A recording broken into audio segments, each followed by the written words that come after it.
En el día de hoy vamos a trabajar entonces las propiedades coligativas. Es importante tener en cuenta que cuando dos o más sustancias se mezclan para dar lugar a una solución, el resultado es una nueva sustancia con una serie de propiedades físicas propias y diferentes a aquellas que poseían las sustancias originales. Estas propiedades emergentes en las soluciones reciben el nombre de propiedades coligativas y dependen directamente de la concentración del soluto y no de su naturaleza química. Entonces es importante que tengamos en cuenta este tipo de propiedades coligativas, las cuales van a empezar a marcar una diferencia notable en las soluciones que se tienen aquí. Tenemos entonces 4 propiedades coligativas, que son la disminución de la presión de vapor, disminución del punto de congelación, el aumento del punto de ebullición y la presión osmótica. La presión de vapor es el efecto del movimiento de las partículas sobre la superficie de una sustancia. Es la presión necesaria para vaporizar o evaporar una sustancia. Vamos a mirar entonces qué ocurre con la presión de vapor de un solvente. ¿Por qué desciende esa presión de vapor? Si a un líquido nosotros le agregamos un soluto no volátil, habrá un descenso de esa presión de vapor. Observemos entonces el líquido puro y observemos el comportamiento de esa disolución cuando le agregamos un soluto no volátil. La ley de Raoult dice que a una temperatura constante, el descenso de la presión de vapor es proporcional a la concentración de soluto presente en la disolución. Cuantitativamente, esa presión de vapor es igual a la fracción molar del disolvente por la presión de vapor de ese disolvente puro. Las moléculas de un líquido cualquiera a una determinada temperatura sabemos que tienen cierta cantidad de energía cinética. Algunas moléculas, especialmente aquellas situadas cerca a la superficie, poseen una facilidad para llegar al estado gaseoso, es decir, que se volatilizan. Como resultado de estos choques y colisiones entre las moléculas, ellas nuevamente algunas regresan al estado líquido, dando como resultado un estado de equilibrio entre la fase gaseosa y la fase líquida. Si ese líquido se halla en un recipiente cerrado, la fracción gaseosa ejercerá presión sobre la tapa de un recipiente, dado que tengamos aquí una tapa. Estas partículas chocan contra la tapa de ese recipiente y la golpean continuamente.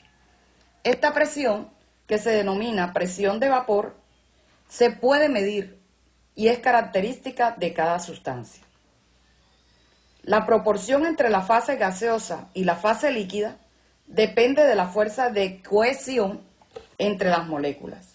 Si la cohesión es débil, una gran cantidad de moléculas se volatilizarán, mientras que si la cohesión es fuerte, serán pocas las que lo consigan. Esto es lo que determina que una sustancia sea más volátil que la otra.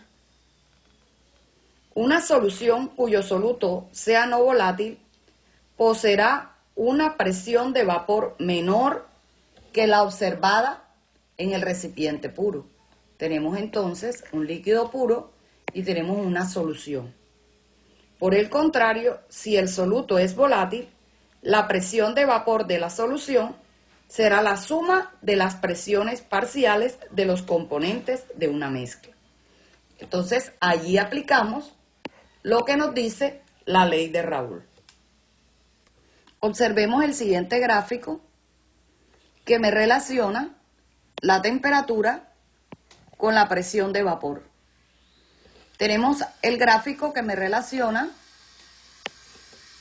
el solvente puro y trazamos un punto donde se encuentra su presión de vapor. Y observemos el gráfico que nos arroja una solución. Miremos entonces cómo la presión de vapor del solvente puro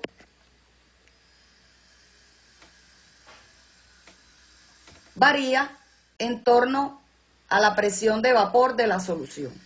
Obviamente, la presión de vapor de la solución va a ser menor que la del solvente puro. Se observa entonces en ese gráfico. Vamos a trabajar el siguiente problema. Un mol de glucosa C6H12O6 se añade a 10 moles de agua a 25 grados centígrados. Si la presión de vapor del agua pura a esta temperatura es de 23,8 milímetros de mercurio, calcula el descenso de la presión de vapor del agua. Tenemos entonces en este ejercicio, vamos a trabajar con los siguientes datos. La presión de vapor del solvente puro, que me la da el problema, 23,8 milímetros de mercurio. Debemos trabajar moles de disolvente, moles de soluto y las fracciones molares, las cuales ya sabemos determinar.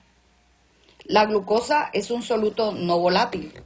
Vamos a trabajar entonces con la expresión de la ley de Raoult, donde vemos que la presión de vapor es igual a la presión de vapor de ese soluto, la presión de vapor